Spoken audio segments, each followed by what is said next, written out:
Bonjour à tous, on se retrouve pour une nouvelle vidéo sur powerpointcreation.com. Aujourd'hui on va parler du positionnement, donc disposition et alignement dans Microsoft PowerPoint 2013, la nouvelle version de Microsoft PowerPoint, donc qui est maintenant disponible en utilisation commerciale.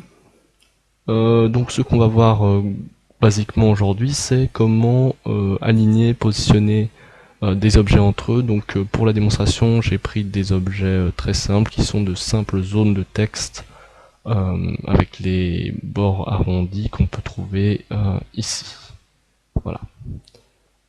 Donc on va commencer. Je vais vous montrer d'abord la fonctionnalité de positionnement, de répartition d'objets selon une grille horizontale ou une grille verticale.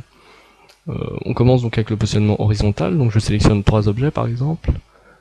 Et dans format, on a les options d'alignement. Et l'option qui nous intéresse ici, c'est la distribution horizontale. Donc, alors, ici, l'option n'a rien fait puisque les objets étaient déjà distribués.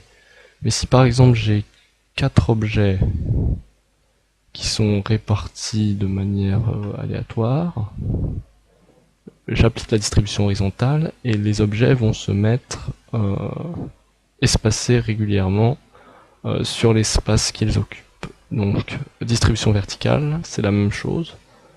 Et on peut aussi aligner horizontalement ou aligner verticalement. Par exemple ici, je choisis de tous les aligner au milieu.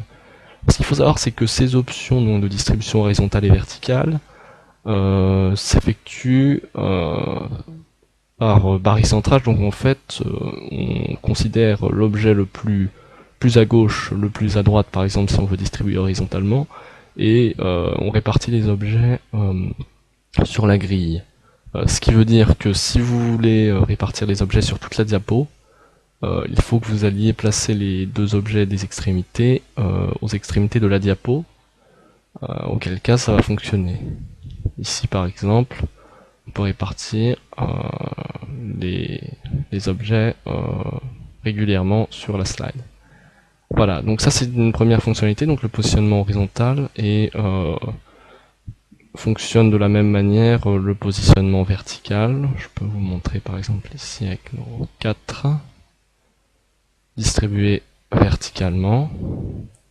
Donc ça les place à intervalles réguliers, et pareil pour l'alignement donc horizontal, vertical pardon. Donc qui ici n'est pas très intéressant forcément puisque l'alignement horizontal, pareil, on peut aligner au centre, aligner à gauche, aligner à droite, le tout étant toujours basé, comme je l'ai déjà dit, sur le groupe d'objets que vous avez sélectionné et non sur la totalité de la slide. Voilà, donc après avoir vu donc cette manière d'agencer de positionner les éléments sur la slide, on va voir un petit peu le positionnement relatif des éléments entre eux. Si vous prenez par exemple donc là 2 zones de texte tout à fait banales qui ont la même longueur. Autrefois, si vous vouliez aligner les 2 zones de texte à la même hauteur, vous étiez obligé d'aller pour être vraiment exact, vous étiez obligé de vous rendre dans les propriétés, c'est-à-dire ici, dans position, de relever la position verticale et d'aller mettre la même pour la deuxième. Donc par exemple on pouvait les mettre tous les deux à 7 et on obtenait les 2 éléments à la même hauteur. C'est quand même assez rébarbatif, vous en conviendrez. Et maintenant donc on a cette petite option qui magnétise les éléments sur une grille. Donc vous avez donc des petits pointillés qui s'affichent, qui vous permettent donc de disposer les éléments avec beaucoup plus de précision qu'autrefois.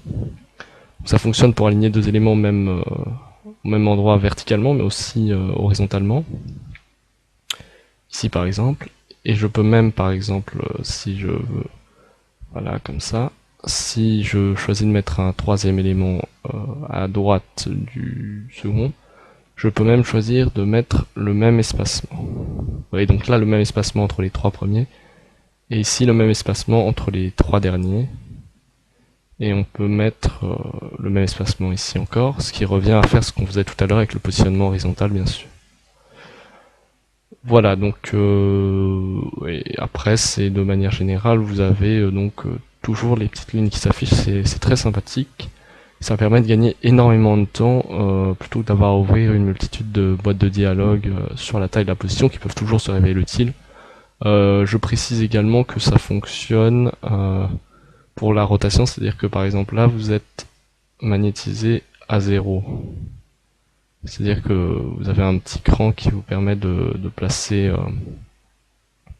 la rotation à 0 ou à 90, ça fonctionne pareil. Même si vous pouvez toujours aller effectivement ici pour faire la rotation manuellement. Voilà, donc c'était une petite vidéo de présentation de ces nouvelles fonctionnalités sur PowerPoint 2013. J'espère que ça vous a plu. Et on se retrouve très bientôt pour de nouvelles vidéos.